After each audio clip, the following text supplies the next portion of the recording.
नमस्कार मैत्रिणींनो, कशा आहात सगळ्याजणी? सगळ्या मस्त आणि मजेतच असाल. तर मी ईश्वरी स्वागत करते तुमच्या सगळ्यांचं पुन्हा एकदा माझ्या एका नवीन व्हिडिओमध्ये. तर माझ्या बऱ्याच मैत्रिणी अशा आहेत ज्या मला विचारत होत्या की तुझे व्हिडिओ का येत नाही, तू काहीच का व्हिडिओ टाकत नाही आहेस. तर म्हटलं चला आज सगळ्यांना सांगूनच टाकूया की माझे व्हिडिओ का येत नाही आहेत ते. तर सगळ्यात पहिलं तरी ते मी बटणं लावते. समोर तुम्हाला मोबाईल लावलेला दिसतोय. तर मी मोबाईल बघत बघत काम करते. त्याचं कारण पण असं आहे की मी दुपारी येते शॉपवरती, घरातलं सगळं आवरून, मुलांचं सगळं आवरून मी दुपारी येते. आणि त्यावेळेला कसं असतं की ते कोणीच नसतं, पूर्ण शांतता असते. तुम्हाला तर माहितीच असेल, दुपारच्या वेळेला सगळीजणं झोपलेली वगैरे असतात, त्याच्यामुळे खूप शांतता असते. मुलं शाळेत गेलेली असतात, कसलाच म्हणजे आरडाओरड वगैरे काहीच नसतं, पूर्ण शांत असतं.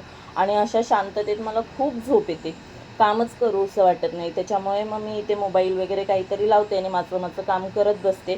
तर इथे मला बटणं लावायची होती ज्या तयार झालेल्या गाऊन होत्या त्याला, आणि खूप झोप येत होती म्हणून म्हटलं चला मोबाईलवरती काहीतरी लावून ठेवते आणि मग माझं काम करते. तर इथे मी कोणाचा तरी व्लॉग बघत होते, मला पण आता आठवत नाही आहे मी कोणाचा व्लॉग बघत होते ते, आणि काम करत होते. तर इथे 6 गाऊन होत्या तयार झालेल्या, त्यांना बटणं लावायची होती. बटणं लावून ठेवलं की कसं असतं, कधी पण कस्टमर आले तरी पण बिनधास्त असते मी. बटणं लावून झाली की, बटणं लावून झाल्याच्या नंतर इथे मला कटिंग करायला घ्यायचं होतं. तर कटिंग करायच्या अगोदर मी पहिलं बघते की पहिल्या कोणाच्या गाऊन बुक झालेल्या आहेत, त्यांची मापं वगैरे सगळं, आणि त्याप्रमाणे कटिंग करायला घेते. तर इथे मी बघून घेतलं सगळ्यांची मापं, म्हणजे बिलावरती सगळं बघते. त्या साड्या आलेल्या होत्या त्यासुद्धा साईडला करून ठेवल्या, कारण की इथे थोडासा मेस झालेला होता. गाऊन पीस खूप कटिंग करायचे आहेत, त्याच्यामुळे इथे सगळी गडबड होते, काहीच कळत नाही, सगळं मिक्स मॅच होतं. थोडंसं रुटीन सेट व्हायला थोडा वेळ लागेल, पण बघू.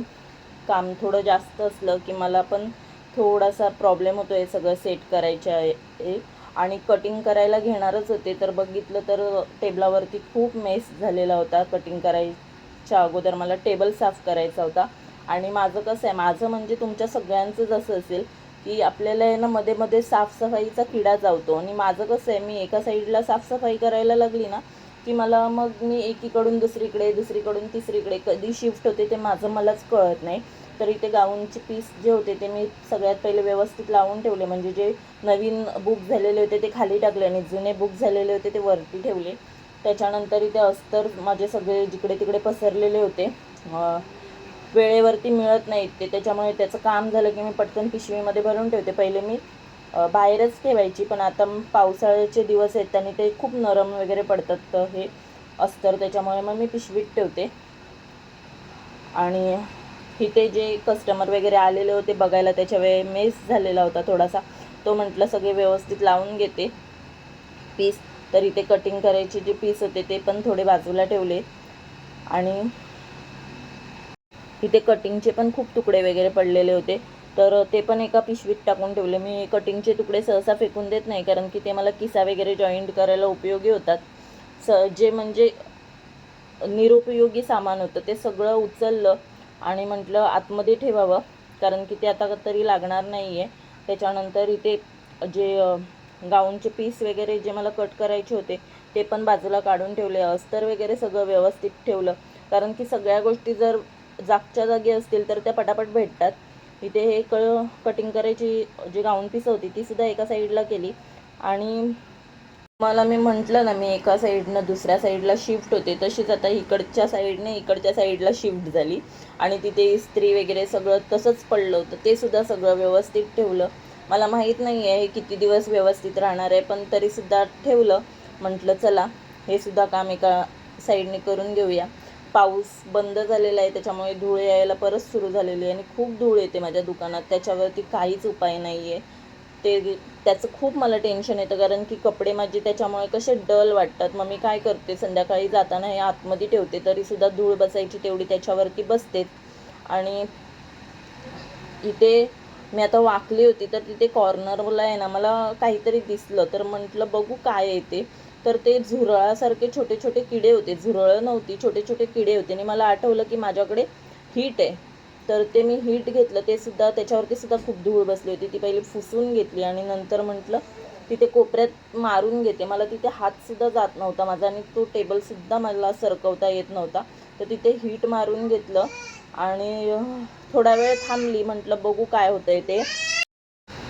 आणि नंतर बघितलं तर ते मेले होते की बेशुद्ध पडले होते ते मला सुद्धा कळत नव्हतं. मोबाईलची बॅटरी घेऊन बघितलं, काय करू सुचत नव्हतं. तुम्हाला दिसत असेल माझ्या तोंडावरती एकदम म्हणजे असं खराब झालेलं आहे. मला असं नाही आवडत, अशी घाण वगैरे दिसली की मला असं खूप वेगळंच वाटतं, कसं तरी होतं.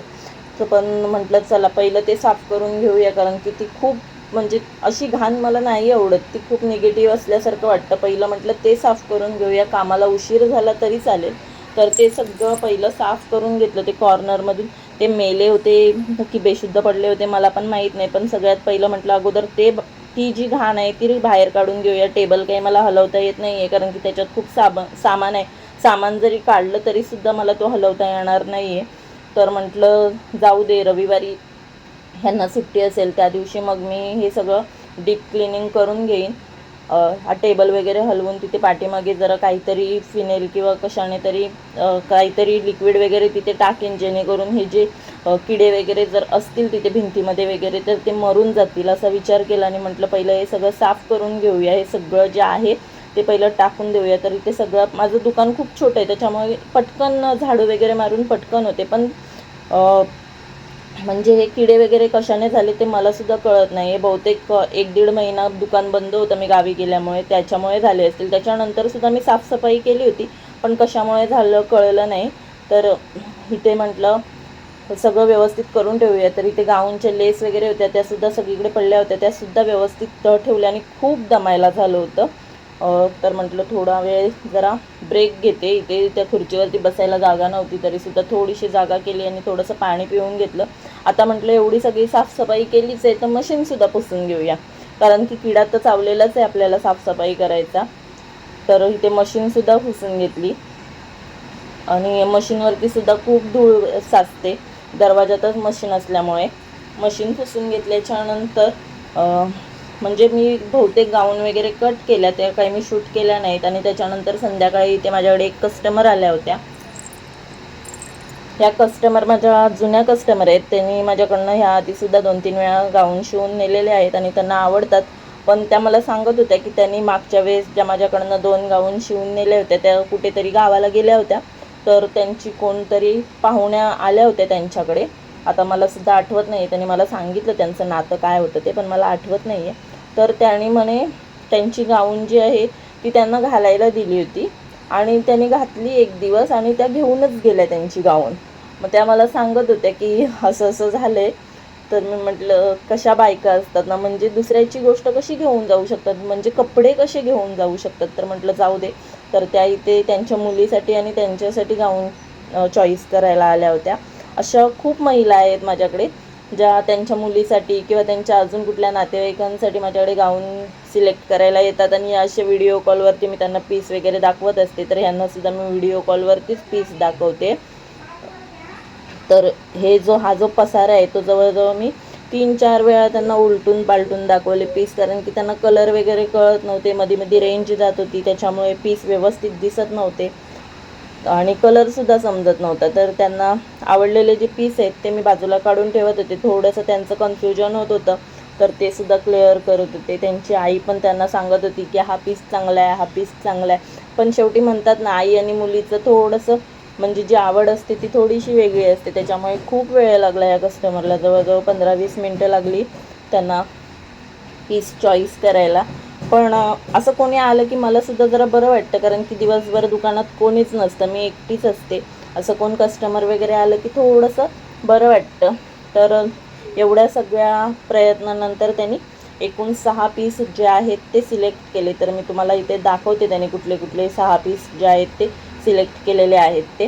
तर 3 त्यांनी त्यांच्यासाठी केलेले आहेत आणि 3 त्यांच्या मुलीसाठी केलेले आहेत. थोडेसे अंधक दिसत आहेत, लाईट लावते आणि मग दाखवते तुम्हाला. ते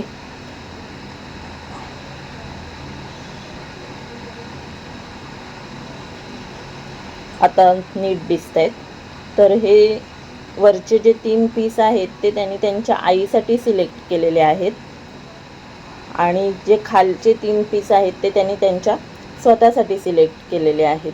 तर असे हे एकूण 6 पीस माझे सिलेक्ट झालेले आहेत. त्याच्यानंतर मी आता तुम्हाला मी दिवसभर काय काम केलं ते दाखवते. तर इथे मी गाऊन कट केल्या होत्या. इथे 8 एकूण गाऊन कट केल्या होत्या. वेगवेगळ्या कस्टमरच्या होत्या. काय काय जणांच्या 2-2 होत्या, काय काय जणांची फक्त एकच होती. तर अशा इथे 8 गाऊन कट करून ठेवल्या होत्या. आता या उद्या होतील शिवून, त्या मी तुम्हाला उद्याच्या भागात दाखवेनच. त्याच्यानंतर ते कस्टमर झाल्याच्या नंतर अजून एक कस्टमर आल्या होत्या. त्यांनी माझ्याकडनं 2 गाऊन घेतल्या होत्या. म्हणजे आज एकूण 6 गाऊन माझ्याकडनं शिवून झाल्या होत्या. तर हे असं माझं रुटीन चाललेलं आहे रोजचं. त्याच्यामुळे मला कटिंगचे वगैरे व्हिडिओ बनवायला मिळत नाही, आणि कटिंगचे व्हिडिओ बनवायचे असतील तर पूर्ण एक दिवस द्यावा लागतो, आणि ते जमत नाही आहे मला. तर तुम्ही सगळ्या समजूतदार आहात, मला समजून घ्याल. मी सुद्धा तुमच्यासाठी एक गृहिणीच आहे. मला सुद्धा घरातलं सगळं आवरून हे सगळं बघावं लागतं. त्यात माझं लहान बाळ आहे, त्याच्याकडे दुर्लक्ष करून मला चालत नाही. तर म्हणून माझे व्हिडिओ येत नाहीत. ह्या सगळ्यातनं फ्री झाल्याच्यानंतर मी नक्की व्हिडिओ टाकण्याचा प्रयत्न करेन. तर इथे ह्या ब्लबपर्यंत ढीग होता, तो सगळा संपलेला आहे. इथे साईडलासुद्धा अर्ध्यापर्यंत ढीग होता, तो सुद्धा निम्मा झालेला आहे. पीस पटापट जातात, पण ते शिवून व्हायला थोडासा टाईम लागतो. त्याच्यामुळे मला कटिंगचे व्हिडिओ शूट करायला म्हणजे वेळच मिळत नाही आहे. तरीसुद्धा मी त्यातनं वेळ काढून कटिंगचे व्हिडिओ बनवण्याचा प्रयत्न करेन. मला कॉलरच्या गाऊनच्या कटिंगचा व्हिडिओ तुमच्यासोबत शेअर करायचा आहे. मी त्याच्यासाठी पीस वगैरे सुद्धा काढून ठेवला आहे, पण मला वेळच मिळत नाही. तर तुम्ही मला समजून घ्याल ही अपेक्षा करते, आणि हा ब्लॉग इथेच